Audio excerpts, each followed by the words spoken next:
तो हम आज ये वाली साइट स्टार्ट करते हैं, इसको हम बनाने की कोशिश करते हैं। अब इसमें स्ट्रक्चर कैसे बनेगा, एक तो हमारे पास टॉप पे डिव है, ठीक है, सबसे पहले ये बनाते हैं। ये टॉप पे हमारे पास डिव है, एक डिव होगी, ठीक है, और इस डिव को मैं कितने डिव्स के अंदर डिवाइड करूं कि हमारे पास ये लेआउट बन जाए। सोचो जरा, फ्लेक्स लगाऊंगा मैं, कितने एरियाज में डिवाइड होगा?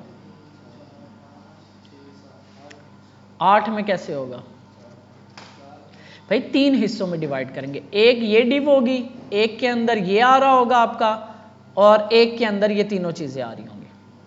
3 हिस्सों में डिवाइड करेंगे, फिर स्पेस बिटवीन लगाएंगे, एक इधर हो जाएगा, एक सेंटर में, एक राइट में। याद है ना फ्लेक्स के स्पेस बिटवीन, तो हम वो चीज बनाएंगे। तो सबसे पहले इसका कंटेंट बनाते हैं, और सेटअप कैसे करना होता है साइट को, तो वो भी देख लो। सबसे पहले मैं यहाँ पे index.html की पेज बना रहा हूँ। तो जी लगा लेंगे, अगर नहीं भी, इनकी तो नहीं है, हम लगा देंगे, कोई मसला नहीं है, हम इसकी पोजीशन स्टिकी लगा देंगे। अच्छा जी, तो सबसे पहले हमारे पास एक डिव होगी, ये नैव बार बनाएंगे पहले हम, ठीक है। एक मेन डिव होगी, इसके अंदर फिर 3 डिव्स होंगे इस तरह, ठीक है। एक इधर आ जाएगी जिसमें लोगो होगा, एक में ये मेन्यू होगा, और एक में ये। अच्छा, तो हम एक काम करते हैं, यहाँ पे एक फोल्डर बनाते हैं, उसका नाम रखते हैं इमेजेस। ये क्या बना दिया मैंने, इस साइट के अंदर फोल्डर में एक इमेजेस का मैं फोल्डर बना रहा हूँ, इसके अंदर मैं इमेजेस रखूंगा इस साइट के। तो ये सबसे पहली इमेज तो यही इसकी उठा लेते हैं। आई थिंक ये मेरा ख्याल है वो है, फॉन्ट है, आई थिंक फॉन्ट लगी हुई है, कोई फॉन्ट लगी हुई है, टेक्स्ट ट्रांसफॉर्म फॉन्ट फैमिली कौन सी है, ये पॉपिंस के नाम से लगी है, पॉपिंस लगती तो नहीं है, चलो। तो ये फॉन्ट लगी हुई है यहाँ पे, सिंपल टेक्स्ट ही है, तो इमेजेस अभी है नहीं, इमेजेस नीचे आ जाएंगे। तो हम ये चीज़ बनाते हैं। तो सबसे पहले मैं, अच्छा इसको बनाना कैसे हमने, सबसे पहले मैं डिव क्लास इसको लगा रहा हूँ नैव बार, टॉप पे नैव बार होती है हमारी, इसके अंदर 3 डिव, क्लास लोगो, ठीक है, इसके अंदर स्पैन से ये टेक्स्ट लिख देते हैं, एज कट स्पैन, स्पैन का वो क्लोज नहीं किया मैंने, ये ऐसे,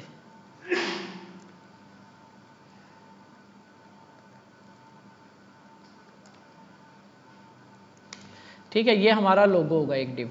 इसके बाद डिव क्लास मेन्यू, इसके अंदर हमारे पास ये नैव बार होगी, ठीक है, होम अबाउट और ये लिंक्स है हमारे पास। इसके अंदर नैव बार मेन्यू कैसे बनाते हैं हम, यहाँ पे आपने जिस तरह मैं कर रहा हूँ, आपने यूएल बनाना है, इसके अंदर li, और li के अंदर आपके पास a टैग, इस तरीके से ये बनेगी आपकी नैव बार होम, ठीक है। ये आपके लिस्ट आइटम्स होंगे। तो इन लिस्ट आइटम को मैं, कितने हैं हमारे पास, home about furnitures blog contact us, home about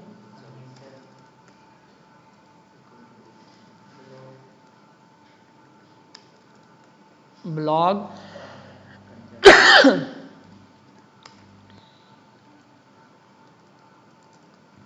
contact us.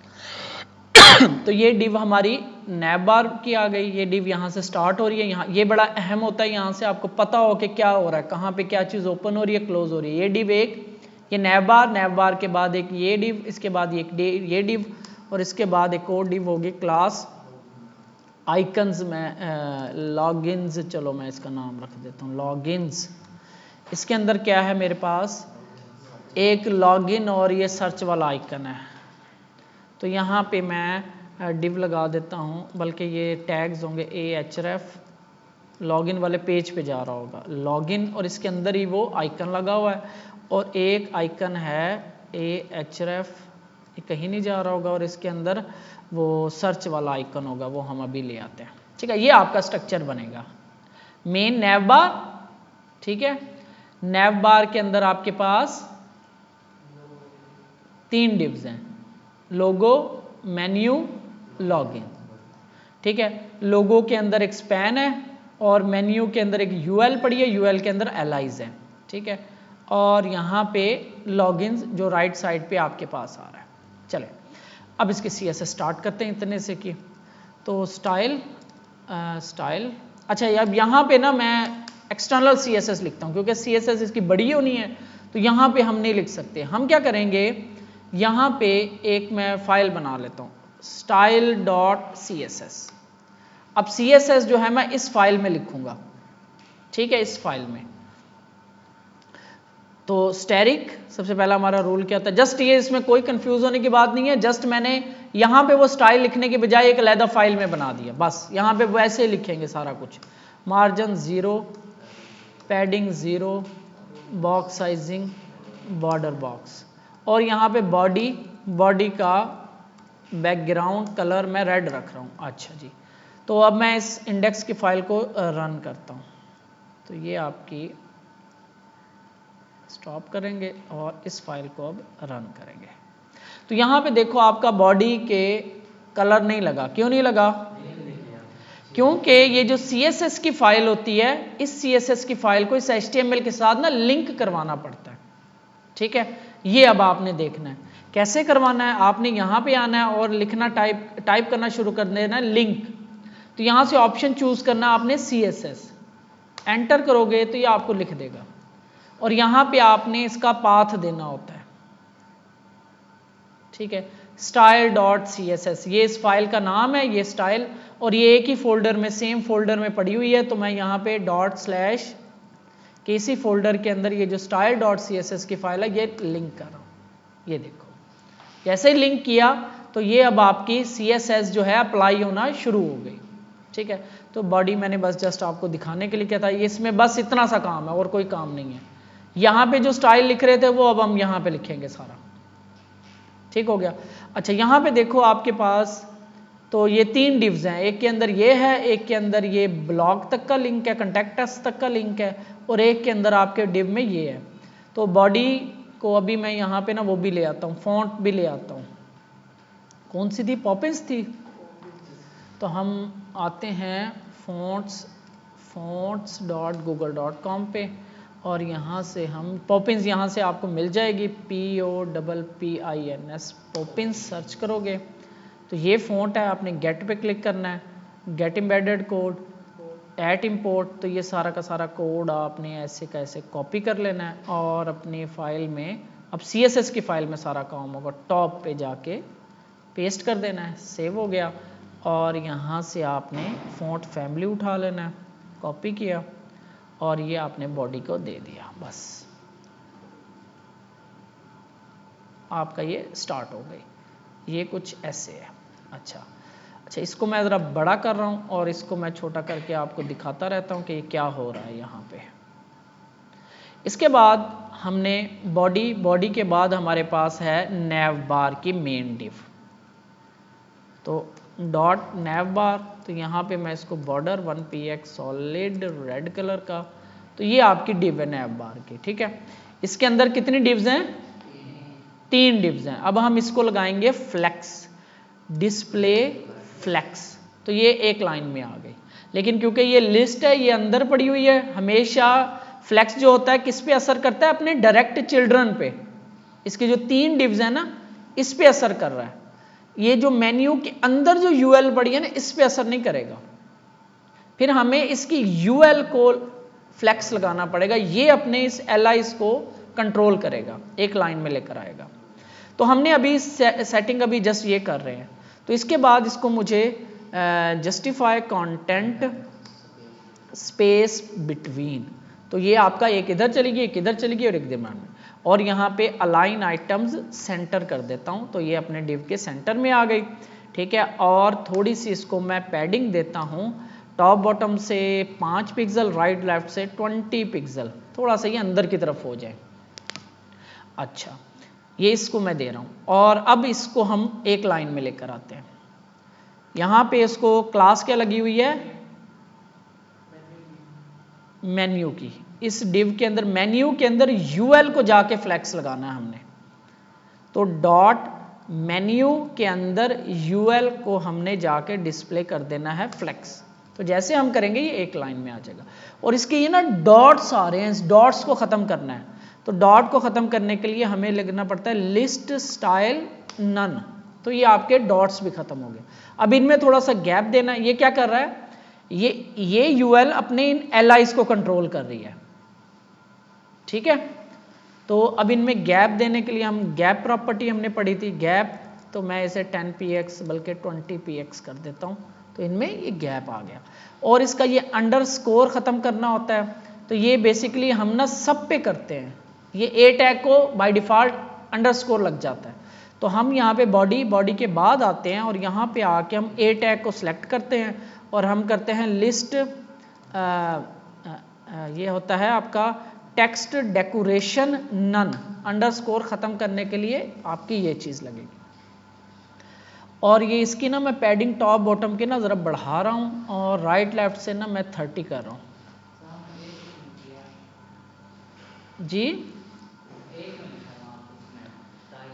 ये ए क्या होता है, ए क्या है, ए टैग है यार, ए टैग लिंक टैग, तो ये यहाँ पे ये देखो ये लिंक टैग नहीं लगा हुआ है एल के अंदर, ये ए टैग के नीचे अंडरस्कोर लग जाता है, उस अंडरस्कोर को मैंने पूरी डॉक्यूमेंट के अंदर ख़त्म कर देना है, क्योंकि हमें अंडरस्कोर कहीं नहीं चाहिए। और एक और काम भी करते हैं हम, यहाँ पे ए टैग को डिस्प्ले इनलाइन ब्लॉक भी कर देना है। ए टैग्स को ना आपने ये चीज़, दो चीज़ लाजमी करनी है, ये एक्सपीरियंस की बात है कि ये चीज़ें कर लेनी चाहिए ताकि हमें कल को मसले ना आए। तो आपने ए टैग्स को ना ये चीज़ लगा देनी है, underscore none, text decoration none और डिस्प्ले इनलाइन ब्लॉक। और इसका अब हम कलर भी चेंज करते हैं। अच्छा, ये आपकी नैव बार, थोड़ा सा अब इसमें ना हम वो लोगो भी लगा दे, फिर इसकी मज़ीद सेटिंग करते हैं। इसका कलर यहाँ पे कौन सा है जी, ये वेबसाइट का लिंक मैं आपको दे दूंगा, इसी को फॉलो करना है, तकरीबन ब्लैक है ये, ठीक है। तो आपने जो है इसको, इसका मैं कलर यहीं से स्टार्टिंग कलर ही ब्लैक दे देता हूँ, कलर, और मैं इसको ब्लैक नहीं देता, मैं यहाँ पे करता हूँ 222, थोड़ा सा ब्लैक शेड है ये ब्लैक शेड है, ठीक है। अच्छा जी, ये हो गया। इसके बाद हम आते हैं अपना रिमिक्स आइकन पे, ये राइट साइड को हम ज़रा सेलेक्ट करते हैं, तो हम गिटहब पे आते हैं और इसका हम ये CDN लिंक जो है ना ये कॉपी कर लेते हैं, और मैं यहाँ पे आया और यहाँ पे ये जो अब आपने CDN लिंक पेस्ट करना है ये इससे ऊपर करना है, ये ध्यान रखना है। क्यों कि हमने अगर इस स्टाइल का कलर चेंज करना है तो CSS हमारी नीचे होनी चाहिए एंड पे, तभी ये असर करेगी। तो ये आपने ध्यान रखना है कि अपनी जो ये CSS की फाइल है ना, जितनी भी आपकी CSS लिंक हो रही हो उसके बिल्कुल एंड पे होनी चाहिए आपकी जो CSS है, ये भी एक CSS की फाइल होती है, ठीक है। तो ये आपने ध्यान रखना थोड़ा सा।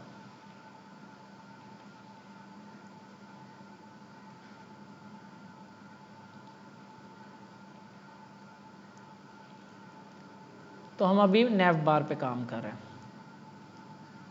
ठीक हो गया। किसको, एज कट को, कोई मसला नहीं है, डिव दे दो आप, कोई मसला नहीं है, कोई इशू नहीं है, डिव दे दो। ये बस मैंने उनको फॉलो कर लिया, उन्होंने भी स्पैन दी हुई थी, तो कोई मसला नहीं है। सिर्फ स्पैन का हम लोगो, इसका कलर चेंज कर लें, थोड़ा सा फ़ॉन्ट वेट ज़रा बड़ा कर लें। तो यहाँ पे मैं इस नैव बार के नीचे डॉट लोगो के अंदर जो स्पैन है उसका फ़ॉन्ट साइज़ जो है मैं 20 पिक्सल या बल्कि 30 पिक्सल कर देता हूँ, ज़रा मोटा सा, और फ़ॉन्ट वेट भी इसका, फ़ॉन्ट वेट जो है ना इसका बोल्ड कर देता हूँ। ये आपका एज कट का लोगो बन गया, ठीक है। 28, थोड़ा सा कम करते हैं, 26, बस ये आपका लोगो बन गया, ये आपकी नैव बार बन गई। राइट पे आइकन्स लगाने हैं हमने, तो यहाँ पे आएंगे, ठीक है। तो यहाँ पे हमारे पास यहाँ पे है, किस टाइप का आइकन है ये, कुछ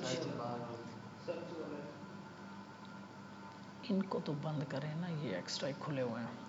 एक ये ह्यूमन, इसे यूज़र का आइकन कहते हैं, और ये सर्च का आइकन है। तो यहाँ पे मैं यूज़र सर्च करता हूँ, तो ये आपको यहाँ पे ये मिल जाएंगे, इनमें से आपको जो भी सही लगे आप कोई भी लगा सकते हो, आइकन का मसला नहीं, ये वाला लगा हुआ है। लेकिन हम क्योंकि जो सर्च वाला है ना वो भी आपका वो लगा हुआ है, ये वाला, इसे हम कहते हैं लाइन आइकन, ठीक है। तो ये मैं ये वाली इनमें से कोई लगाता हूँ, ये वाला लगा रहा हूँ। ठीक है, कॉपी किया मैंने और यहाँ पे आया और यहाँ पे आके पेस्ट कर दिया। सर्च के लिए तो मैं यहाँ पे सर्च सेलेक्ट करूँगा और यहाँ से ये वाला आइकन उठाया, कॉपी किया। अभी आइकन आपको अगर कोई नहीं भी मिल रहा होता ना तो आपने परेशान नहीं होना, कोई भी लगा देना एक दफ़ा के लिए। तो यहाँ पे 2 आइकन्स हमारे लग गए, तो इनमें थोड़ा सा हमें वो करना है, थोड़ा सा गैप्स देने हैं। तो ये स्ट्रक्चर कैसे बना हुआ है जी, ये एक डिव है लॉगिन्स की और इसके दरमियान में ये, या तो मैं ऐसे करूँ लॉगिन्स में जाऊँ, इसको टारगेट करूँ डॉट लॉगिन्स और इसके अंदर जो ए टैग है, अच्छा अब मैं ये करना चाह रहा हूँ, मैं इनको क्लास नहीं दे रहा, मैं चाह रहा हूँ जो पहला ए टैग है ना उसके राइट साइड पे मार्जिन लग जाए, थोड़ा सा दूसरे से दूर हो जाए।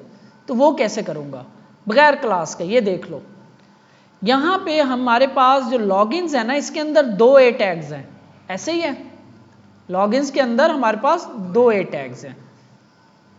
तो अगर मैं ऐसे करता हूँ मार्जिन डैश राइट 20 पिक्सल तो दोनों को लगेगा, ऐसे ये दोनों को लग गया लॉगिन्स के अंदर। ये देखो इसको भी वो राइट साइड पे ऑरेंज, इसको भी राइट साइड पर, लेकिन मुझे सिर्फ पहले को लगाना है, दूसरे वाले को नहीं लगाना। तो मैं क्या करूँगा, यहाँ पे एक आप ये CSS का रूल देख लो, इसके बाद लगाते हैं कॉलन और यहाँ पे लिखूंगा मैं फर्स्ट चाइल्ड।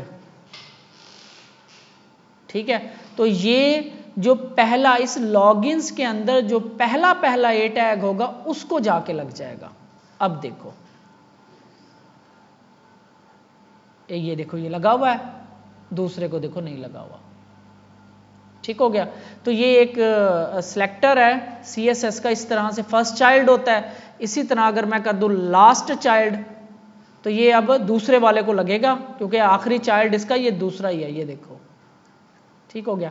ये हमारे पास हैं ये वाले selectors, first child, last child, nth number है ये। तो ये ऐसे कुछ चीज़ें हैं जो चलते चलते याद आ जाएंगे, तो आपको मैं सिखाता रहूँगा साथ साथ। तो फर्स्ट चाइल्ड को मैं जाके लगा रहा हूँ। ठीक हो गया, थोड़ा सा डिफरेंस आ गया, इसमें कोई गैप नहीं है, तकरीबन साथ ही है। तो और इनके ज़रा एक दफ़ा देख लें तो बस, और ये कैपिटल में है सारे। तो हम ऐसे नहीं लिखते होते कि जाके इनको कैपिटल कर दें, नहीं, CSS से कंट्रोल करते हैं। कौन सा, नैब बार के अंदर यहाँ पे कैसे बन रही है, मेन्यू के अंदर ए टैग्स जो हैं, मेन्यू की डिव के अंदर जो ए टैग्स हैं बस, तो हम यूँ लिख सकते हैं डॉट मेन्यू के अंदर जो ए टैग्स हैं, इसको क्या है, टेक्स्ट ट्रांसफॉर्म है ना, कैपिटल अपर केस नहीं, कैपिटलाइज, अपर केस है कैपिटलाइज होगा, मेरे भी जहन से निकल गया, अपर केस, सारे अपर केस हो गए। ठीक है ना। टेक्स्ट ट्रांसफॉर्म, डेकोरेशन में क्या करना है आपने, वो हम ऊपर कर रहा है ना, ये सबको कर दिया क्योंकि ये ए टैग के ऊपर सबकी मैंने अंडरलाइन ख़त्म करनी है, सबका मैंने डिस्प्ले इनलाइन ब्लॉक करना है और सबका कलर ये कर देना है। बाद में हम जिसका चेंज करना चाहेंगे हम करते रहेंगे। इनिशियल में ये आपका मेन्यू बार बन गई और इसका थोड़ा सा हम इस नैव बार का जो हमारी मेन है, अब इसका हम बॉर्डर ख़त्म कर देते हैं और इसको थोड़ा सा मैं हल्का सा ना बैकग्राउंड कलर लगा देता हूँ, बैकग्राउंड कलर F1 हल्का सा डार्क कलर लगा देता डिफरेंस के लिए। ठीक हो गया, ये आपकी मेन्यू बार रेडी हो गई। बस ये वाला सेक्शन बनाते हैं और इसको ख़त्म करते हैं। ये कैसे बनेगा, ये 2 सेक्शन है, फिर आपको खुद समझ आ जाएगी आगे बनाना कैसे है इनको। तो इस इमेज को मैं यहाँ से उठाता हूँ, ये मैंने इसलिए वेबसाइट दी है, आपको इंस्पेक्ट करके आप इसको देख भी सकते हो इन्होंने कैसे काम किया हुआ है। तो आप इनका HTML का स्ट्रक्चर देख सकते हो और इसके CSS देख सकते हो। ठीक है, इन्होंने बूटस्ट्रैप यूज़ किया हुआ है। अभी हम सिंपल करते हैं। अभी मैं इस इमेज को सेव इमेज एज कर रहा हूँ और मैं जहाँ पे मेरी ये साइट बनी हुई है, साइट इसके इमेजेस वाले फोल्डर के अंदर, ठीक है, सेव कर रहा हूँ। ये चीज़ नहीं बनानी हमने, बस एक इमेज और ये राइट साइड बनानी है। ठीक है, अच्छा अब इसको कैसे सेट करना है, तो एक हमारे पास मेन डिव होगी, उसके अंदर 2 डिव्स होंगी, एक इधर एक इधर। इसके अंदर तो हमारे पास इमेज लग जाएगी, इसके अंदर हमारे पास एक हेडिंग, एक पैराग्राफ और 2 बटन्स। स्ट्रक्चर आपको सही समझ आएगा तो ये चीज़ें सही समझ आएंगी। ठीक है जी। तो अब हम आते हैं अपनी HTML में। तो इसको यहाँ से हम ना कोड को ऐसे क्लोज भी कर सकते हैं ऐसे, ठीक होता है, ये एरोज होते हैं तो आप इनसे क्लोज भी कर सकते हो। तो मैं इस कोड को क्लोज कर रहा हूँ, नैव बार का कोड हमारा खत्म हो गया। नीचे आते हैं तो यहाँ पे डिव क्लास, अच्छा ये ना हम इसे कह रहे होते हैं सेक्शंस। हम एक सेक्शन का ना टैग यूज करते हैं, एक ये सेक्शन है, इसके बाद ये सेक्शन, फिर ये सेक्शन, फिर ये एक सेक्शन, तो हम ना सेक्शन का एक टैग यूज करते होते हैं। तो यहाँ पे अब नया सेक्शन जब स्टार्ट करेंगे ना तो एक टैग यूज करेंगे हम सेक्शन, और उसको हम लगाएंगे आईडी। तो इसका सेक्शन का मैं आईडी रख रहा हूँ, ये क्या है इसके अंदर, इंट्रो रखता हूँ मैं, इंट्रो, ठीक है, ये सेक्शन हमारा। इसके अंदर फिर हम अब डिव बनाएंगे, div class intro underscore parent, वो जो मेन डिव हमारी, जिसके अंदर फिर कितनी डिव्स बनेंगी, 2 डिव्स बनेंगी। Div class intro left side, ये वो होगी जो इधर कंटेंट वाली, और इसके बाद div class intro right side. इसके अंदर तो इमेज लग जानी है ना, इमेज src डॉट स्लैश, कहाँ पड़ी है इमेज हमारी, इमेजेस के फोल्डर में स्लाइडर इमेज। इसको तो ऐसी वैसी हम जाके इमेज लगा देते हैं। तो ये इमेज अभी काफ़ी बड़ी होगी तो इसको अभी हम सेट करते हैं। अभी लेफ्ट साइड बना लें हम। यहाँ पे क्या चीज़ें हैं हमारे पास, तो इसको मैं एस्केप कर दूँ, कोई भी चीज़ यहाँ से उठा लो। ये एक हेडिंग है, तो सबसे पहले हमें चाहिए H1, ये मेन हेडिंग है। एक H1 एक होती है एक साइट में, एक पेज पे H1 एक रखनी है आपने, ठीक है। तो ये हमारी है H1, और इसके बाद ये थोड़ा सा पैराग्राफ है, इसको उठा लेते हैं, पैराग्राफ आ गया। और इसके बाद हमारे पास ये 2 बटन्स हैं, और इसको मैं नीचे आता हूँ और यहाँ पे div class intro underscore buttons ये लगा रहा हूँ। इसके अंदर मैं 2 ए टैग्स, क्योंकि मुझे राइट लेफ्ट करना है इसलिए मैं एक पेरेंट डिव उसको फ्लेक्स लगा के राइट लेफ्ट कर दूंगा, इससे कंट्रोल कर सकते हैं। अदरवाइज ये इनलाइन होते हैं तो वैसे भी आप बना सकते हो। तो क्योंकि ये ए टैग्स होंगे, ये ए टैग्स हैं ये हमारे, ठीक है। जब भी आपने लिंक लगाने हैं ना, बेसिकली ये ए टैग्स होते हैं। तो ये 2 बटन्स हैं, जैसे मैं बटन कह रहा हूँ इट मीन्स कि ए टैग हैं ये, तो ये कहीं नहीं जा रहे। पहला बटन जो है हमारा कॉन्टैक्ट अस है, बल्कि हम वैसे यहाँ पे लिख देते हैं कॉन्टैक्ट अस, और दूसरा बटन हमारा है जी अबाउट अस।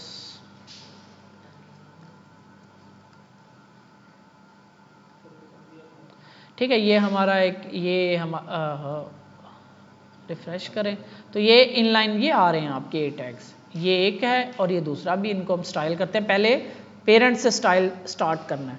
तो पेरेंट जो हमारा है उसको हमने फ्लेक्स लगा के एक को इधर कर देना, एक को इधर कर देना। लेकिन यहाँ पे अगर आप साइट में गौर करो ना, तो ये एक स्पेसिफिक ना अब विड्थ चल रही है, ये देखो, इस विड्थ से बाहर नहीं जा रहा कंटेंट, देख रहे हो, सारा कंटेंट इसके अंदर है।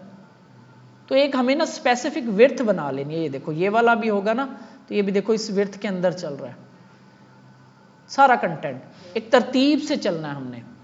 तो हम क्या करते हैं जी, फिक्स पोजीशन कहाँ से आ गई, पोजीशन है ही नहीं यहाँ पे, पोजीशन का भी तो कोई यहाँ पे पूरी साइट में नहीं है, फिक्स नहीं है ना। इसको हम विड्थ लगाएंगे, उसको सेंटर में कर देंगे राइट लेफ्ट से मार्जिन देके। एक हम यहाँ पे ना क्लास बना लेते हैं, यहाँ पे मैं उसको नाम देता हूँ कंटेनर।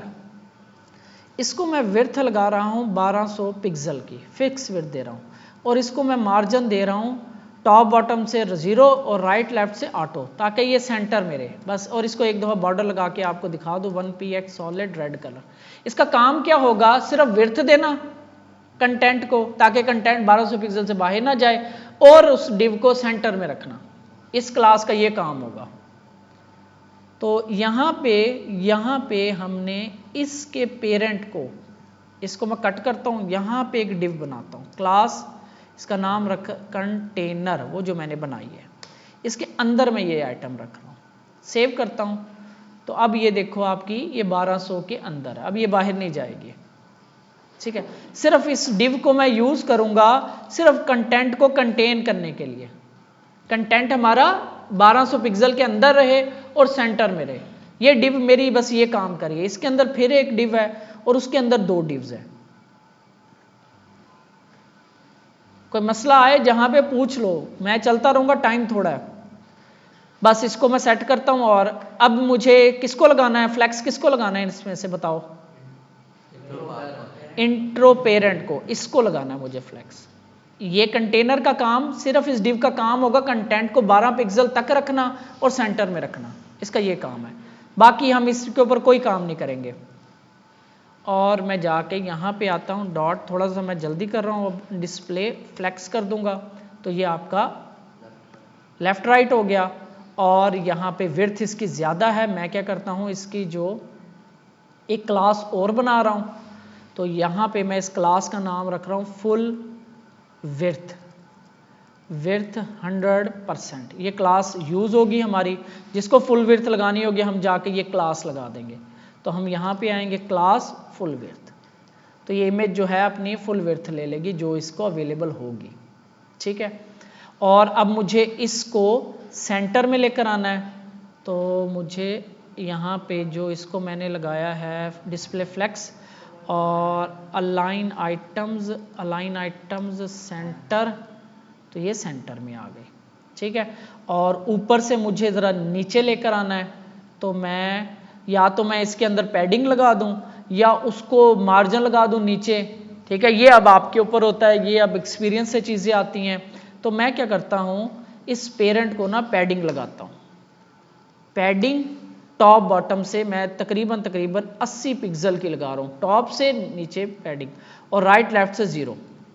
तो ये थोड़ा सा आपका गैप हो गया। ये गैप अब आपको नजर आ रहा है, बॉर्डर की वजह से ऐसे लग रहा है।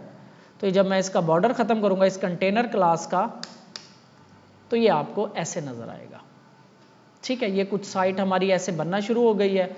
तो एक तो ये देखना है, इसको हमने वो करना है, कैपिटलाइज में करना है।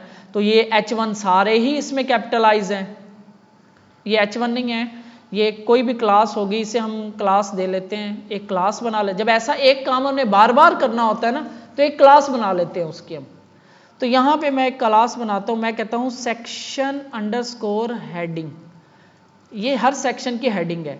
इसमें क्या होगा, फ़ॉन्ट का साइज हम रखेंगे 26 पिक्सल और फ़ॉन्ट वेट की ज़रूरत नहीं है क्योंकि ये हेडिंग होगी, तो फ़ॉन्ट का साइज की भी ज़रूरत आई थिंक नहीं होगी। यहाँ पे जस्ट हमें टेक्स्ट ट्रांसफॉर्म अपर केस था ना यार, या मैं भी भूल जाता हूँ।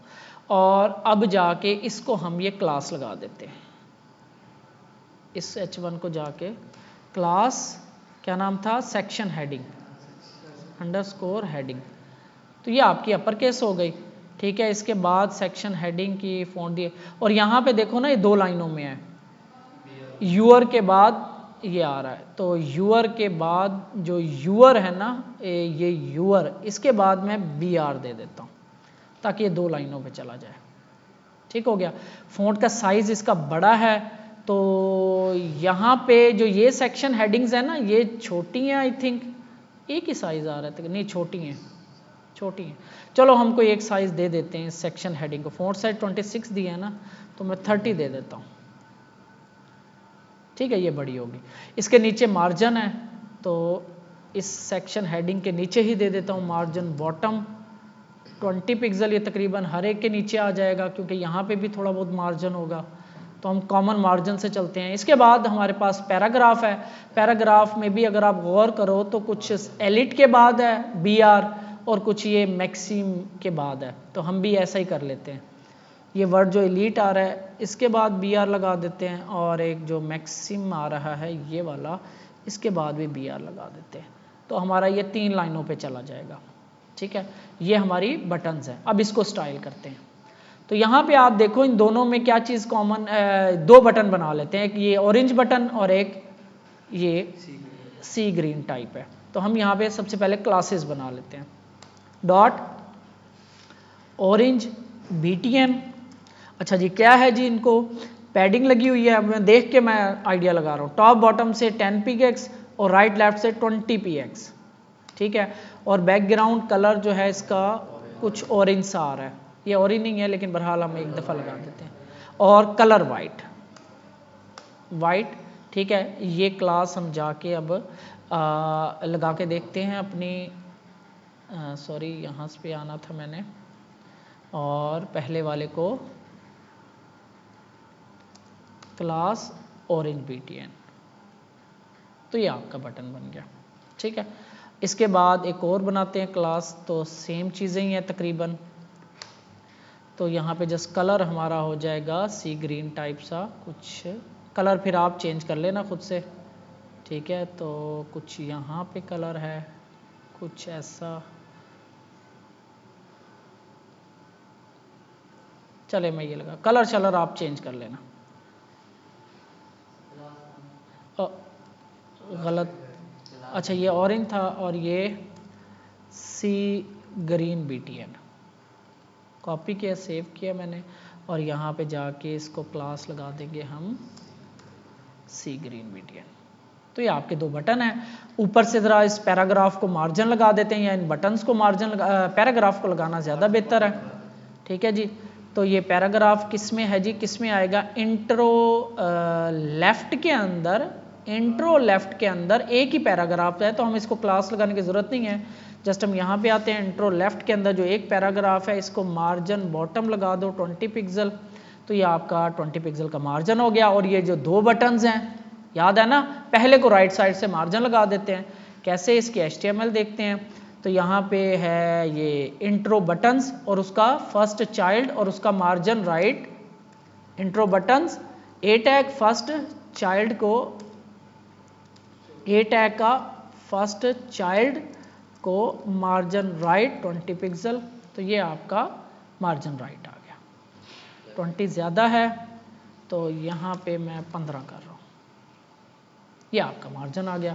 और थोड़ा सा अगर आप गौर करो तो इनकी जो राइट लेफ्ट पे पैडिंग है ना, वो ज़्यादा है, हमारी थोड़ी है। तो हम क्या करते हैं, ये जो राइट लेफ्ट की पैडिंग है ना, तो मैं 30 कर देता हूँ। ये हमारा कलर, और इस कलर को ना इंस्पेक्ट एलिमेंट करते हैं, ये कलर हम यही उठा लेते हैं इसका। तो ये कलर आप इंस्पेक्ट एलिमेंट करके यहाँ सेलेक्ट करोगे, ये आपके पास कलर आ गया। इस कलर को यहाँ से कॉपी करते हैं और इसकी जगह रिप्लेस कर देते हैं। ये कलर है वो सी ग्रीन का। ऑरेंज का भी अगर आपने सेम उठाना है तो इंस्पेक्ट एलिमेंट कर लो। तो आप यहाँ से बटन 1 और बटन 2 इसने दिए हुए हैं, क्लासेस कॉपी किया, और यहाँ पे जाके ऑरेंज का भी हम सेम कलर कर देते हैं, ठीक हो गया। तो आपका ये एरिया तकरीबन बन गया, लेकिन इनके दरमियान में ज़रा गैप आ रहा है, तो हमने फ्लेक्स लगाया हुआ है। तो फ्लेक्स के अंदर हम क्या यूज़ कर सकते हैं, इंट्रो पेरेंट के अंदर फ्लेक्स है, तो हम थोड़ा सा इसमें गैप यूज़ कर लेते हैं। गैप, मैं इसमें 50 px का गैप लगा रहा हूँ, तो ये थोड़ा सा इनमें गैप आ जाएगा, ठीक हो गया। तो ये आपका ऑलमोस्ट ऐसा बनना शुरू हो गया, ठीक है। तो ये आपका इस तरीके से आपने साइट को सेटअप करना है। आज ये है, बाकी हम फिर कल इसके नीचे वाला, आपने ये सेक्शन खुद बनाना है घर से, ठीक हो गया। फिर कल हम इसका नीचे वाला सेक्शन देखेंगे, ये वाला सेक्शन बनाएंगे। इस तरह से हम जितना बन सका, कल का दिन, कल और परसों 2 दिन है हमारे पास, तो हम जितनी साइट बन सकी हम फिर 2 दिनों में हम बनाने की कोशिश करेंगे, ठीक है। तो इस तरीके से आपका, अब देखो इसमें मैंने